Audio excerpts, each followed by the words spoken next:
Kumusta mga ka-summer? Ramdam na talaga natin ang init ng panahon. Ikaw, anong summer activities ang kinagigiliwan mo? Halo-halo ba yan? Swimming?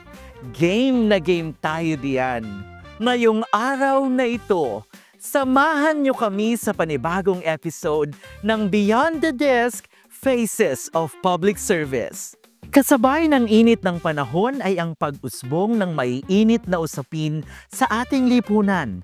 Mga kwentong hindi lamang sumasalamin sa isang sektor ng pamahalaan, kundi mga isyong may direktang epekto sa nakararami nating kababayan at kapwa lingkod bayan.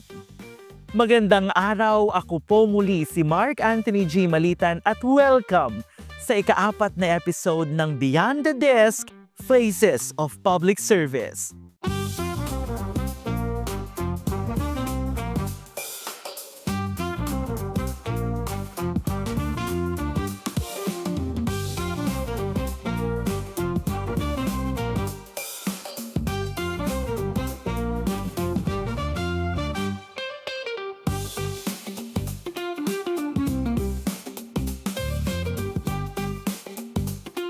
Kasama po natin ngayong hapon na ito ang dalawang espesyal na bisita mula po sa Civil Service Commission, NCR.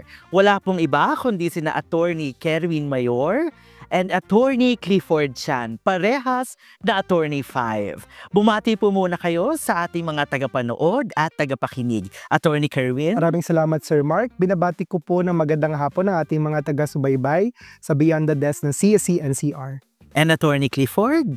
Maraming salamat po Sir Mark. Tulad ng nabanggit ni Attorney Kerwin, magandang hapon po sa ating na. Alright, so napaka-interesting ng topic natin at hindi na natin patatagalin pa, no? Unang-una, Attorney Kerwin and Attorney Cliff, ano po ba yung dapat alalahanin ng mga taong naglilingkod sa pamahalaan patungkol sa paggamit ng social media, especially ngayong campaign period na nakapaloob naman po sa Memorandum Circular Number 3, Series of 2025, yung mga information, pero para mapaalalahanan po natin ang ating mga kapwa lingkod bayan, ano nga po ba ito?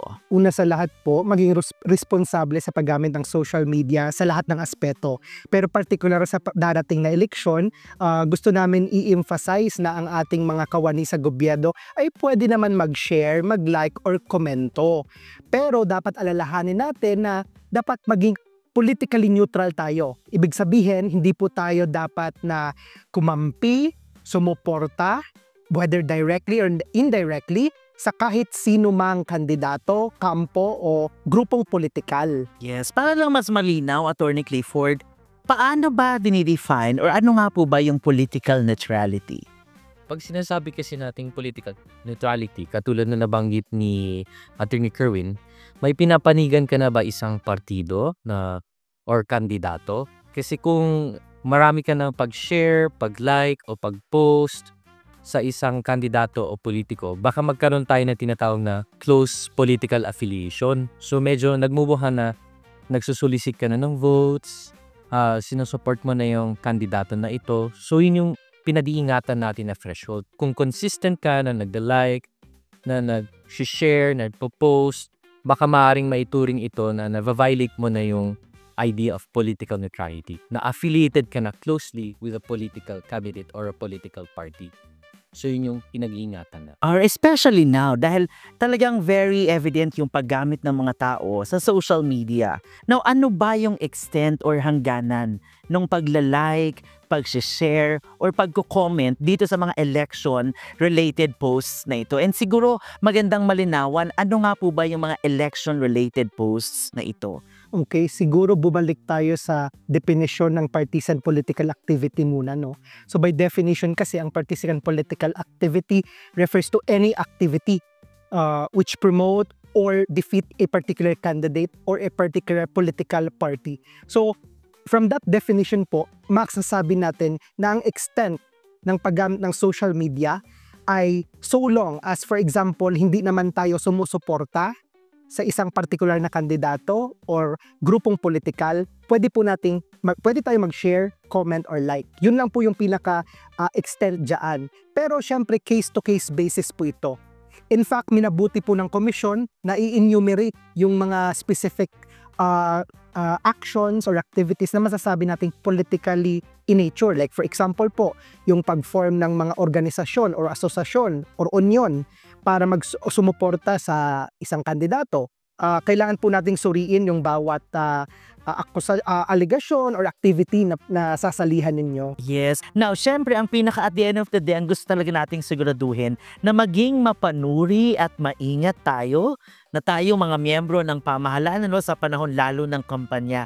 Bakit po ba paulit-ulit na pinapaalalahanan o sinasabihan ng CSC na dapat tayong maging maingat at mapanuri sa pagpo-post o pag-react during this campaign period? Attorney Clifford.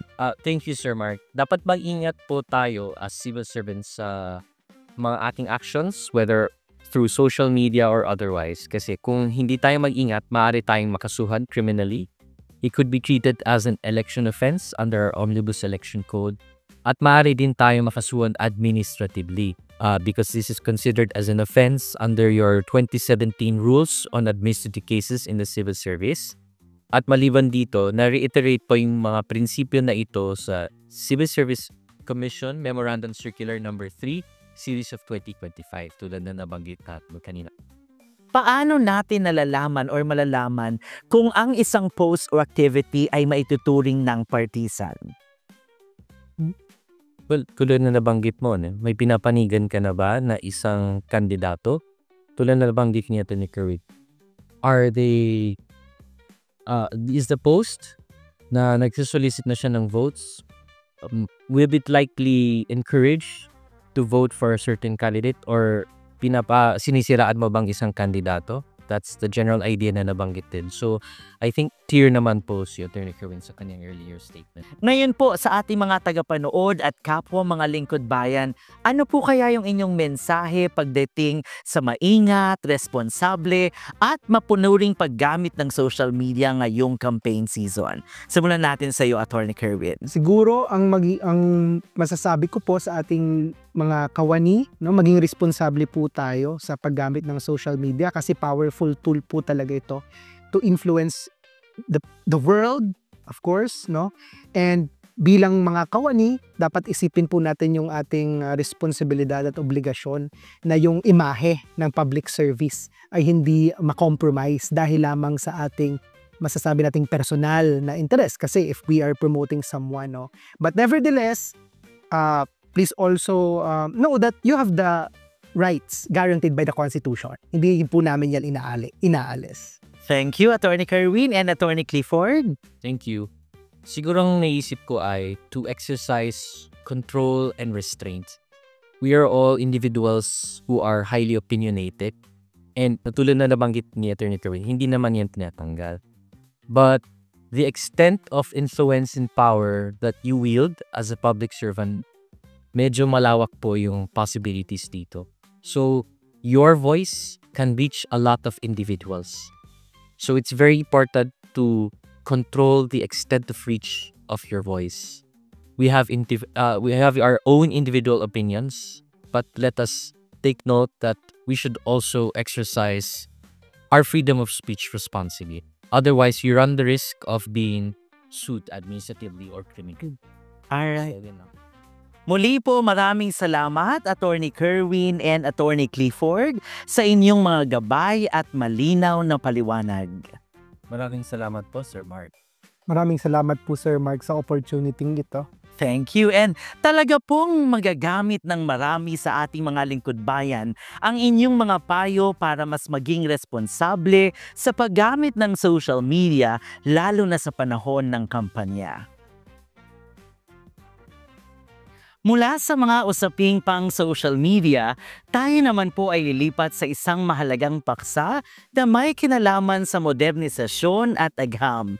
Kasama po natin ngayong hapong ito, walang iba kundi si Dr. Joel Joseph S. Marciano Jr., the Director General ng Philippine Space Agency or PhilSA, ang ahensya na may mandato na maghatid ng kaalaman at serbisyo sa larangan ng space science at teknolohiya sa bansa.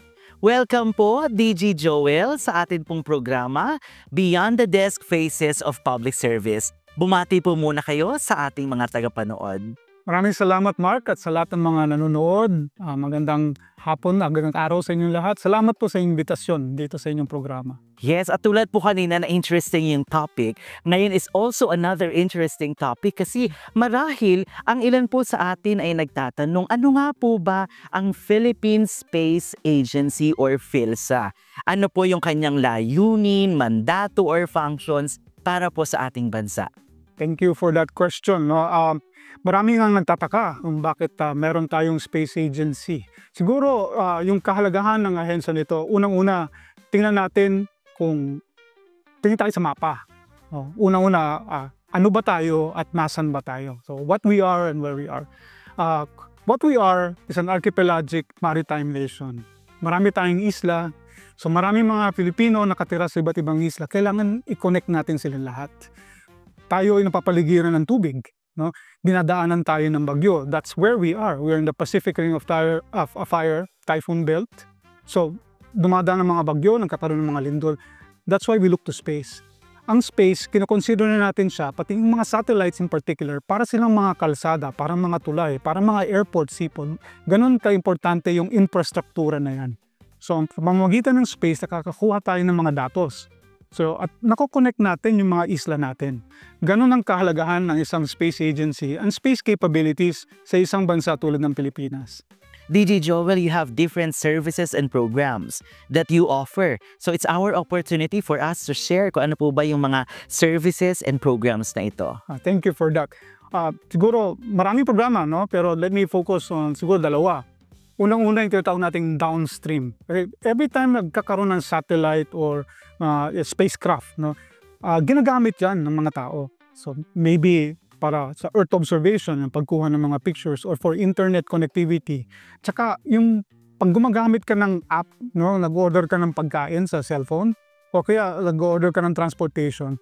Hindi natin alam pero 4 na space technologies actually ang ginagamit natin na invisible sa background. Una-una yung mapa na nakita natin. Right? Yan yung generated yan by satellites taking pictures of the Earth.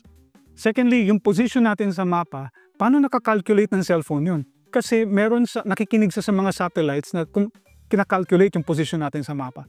Pangatlo, yung data na nanggagaling sa app natin, pupunta sa internet, part of the internet travels through space, through satellites. Tapos po, yung commute natin, maaaring apektuhan ng weather. And mga satellites, sinusukat nila yung weather, no? Nagko-contribute sa measurements nila. Yun yung mga services na nare-derive natin. Minsan, take for granted natin. But imagine mo kung patayin mo lahat ng satellites isang araw o kahit isang oras lang, madidisrupt ang ating way of life. Okay, so isang programa natin, gusto natin palawakin yung awareness at yung paggamit ng ganitong mga teknolohiya.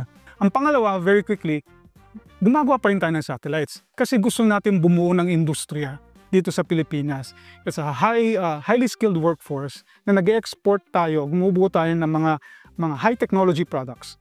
So, bilang isang bansa, we have to contribute and benefit dito sa global space economy na to. Yes. Sa pandaigdigang larangan po ng space, science, and technology, no? Ano po yung kahalagahan na ngayon mayroon na tayong space agency? Okay. Well, tulad ng bansa natin, yung mga ibang bansa, may similar concerns din sila. And yung iba sa kanila, nauna na yan. No? Nakita na nila yung kahalagahan ng space. Nas-invest na sila dyan matagal na. No? So marami na silang na-accomplish. Nakikinabang tayo ngayon doon. But because of that, kailangan nating mag-usap-usap. So may concern sila, may kakayahan sila, may gusto tayong ma-achieve, may kailangan tayo. So, kailangan natin ng space agency para hindi lang i-represent ang ating bansa, pero kailangan rin natin bantayan ang ating national interest. Anong kailangan natin para umunlad ang ekonomiya ng Pilipinas para mag-improve ang quality of life using space technology. So, pinag-uusapan natin yan, magko-cooperate tayo pag may disaster, mabibigyan tayo ng satellite images, at dahil may satellites rin tayo, pag sila ang nangangailangan, nakakatulong din tayo sa kanila. Kasi dadaan yung satellite natin sa bansa ni, kukuha ng pictures, we can give it to them. goodwill and international cooperation.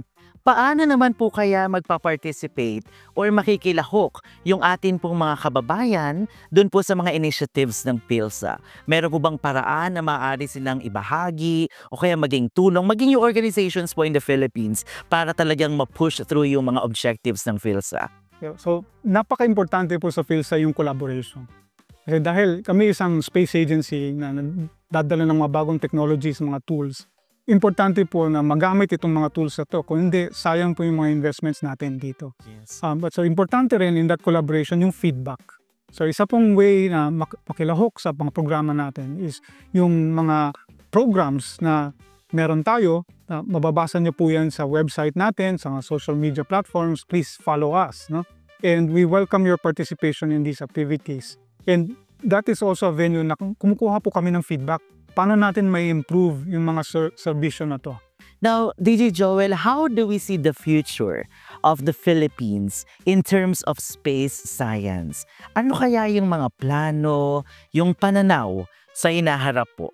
Well, gaya nung nakasaad sa ating vision statement ng ating ahensya, no? A nation bridged, uplifted, and empowered through the peaceful uses of outer space. Ang nakita natin is ang future ng space science and technology and capabilities nakakatulong at naging integral part ng pag-unlad ng ekonomiya ng ating bansa at saka pag-angat ng buhay ng mga Pilipino.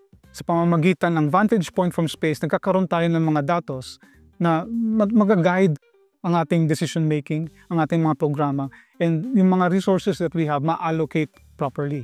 So ang nakita rin natin is a future where lahat ng Pilipino konektado because of space technologies. That it has the power to connect all our islands para maging productive ang bawat Pilipino wherever you are in the Philippines through our satellites. Yes, thank you. Nako, DJ Joel, napakabilis nung pag-uusap natin. Hindi na natin namalayan yung oras. Pero sa punto pong ito, napatapos na yung ating episode or pag-uusap. Ano po kaya yung inyong mensahe sa ating mga kapwa lingkod bayan at mga manonood tungkol sa kahalagahan ng mga programa at proyekto ng PhilSA? Let me take this opportunity na magpasalamat unang-una sa suporta na pinapakita ng mga ating kasama sa gobyerno sa ating very young space agency. Sometimes we have to remind ourselves we're just 5 years, but then we're carrying this momentum forward and we're going to be here for decades and for many years to come. At salamat rin po sa feedback.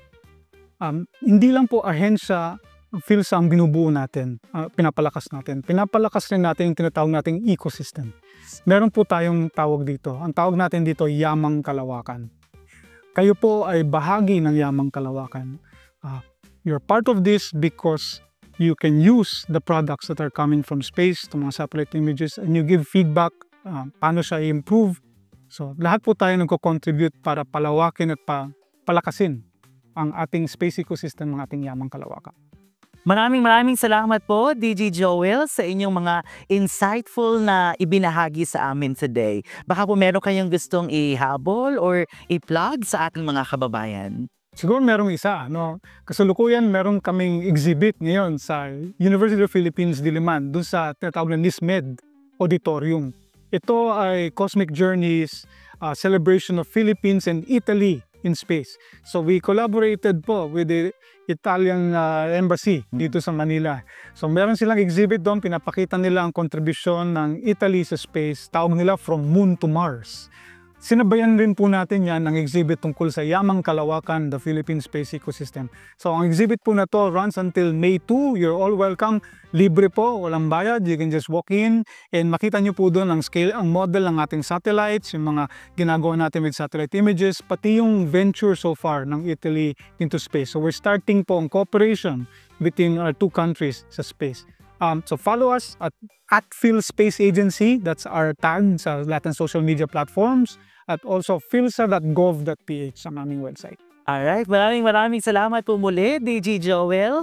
And tiyak po na ang mga kwento at inisyatibong inyong ibinahagi ay magbibigay inspirasyon at kaalaman sa ating mga lingkod bayan at mga kababayan. Maraming salamat po. Thank you. Napuno na naman tayo ng bagong kaalaman ngayong tag-init. At sa puntong ito, tapusin muna natin ang makulay at makabuluhang talakayan para sa episode na ito. Maraming salamat sa ating mga naging panauhin. Attorney Kerwin Mayor, Attorney Clifford Chan mula po sa CSE-NCR, at kay Dr. Joel Joseph S. Marciano Jr., Director General ng Philippine Space Agency. Huwag kalimutan mag-tune in at makisabay sa mga susunod nating kwentuhan at talakayan. Para sa inyong mga puna at mungkahi, iskan lamang ang QR code na naka-flash sa inyong screen. Ang inyong feedback ay mahalaga para mas mapabuti po natin ang mga susunod pang episodes. Muli, ako po si Mark Anthony G. Malitan at ito ang Beyond the Desk, Faces of Public Service. Dahil sa dulo ng bawat kwento ng paglilingkod, hindi lang pangalan ang ating iniiwan, kundi isang pamanan ng malasakit, integridad, at tunay na pagbabago. Hanggang sa susunod nating talakayan at magandang araw, Pilipinas!